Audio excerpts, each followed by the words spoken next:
Boa, son Óscar Souto Rodríguez, candidato de UCIN á alcaldía de Ponteceso. UCIN é a Unión de Cidadáns Independentes, somos o partido dos vecinos.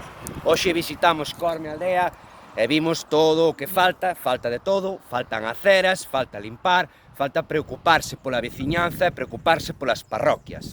Como no resto de parroquias, falta absolutamente de todo, aparte dos cortes constantes que hai de electricidade, etc, etc.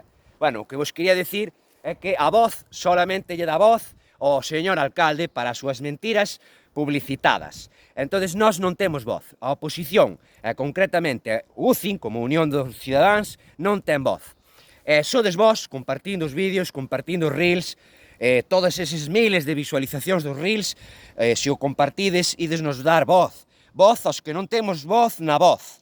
Porque os medios de comunicación xa sabedes con quen está. Están co señor alcalde e ao mellor postor, o que máis pague. Entonces, os que non temos voz, vos sodes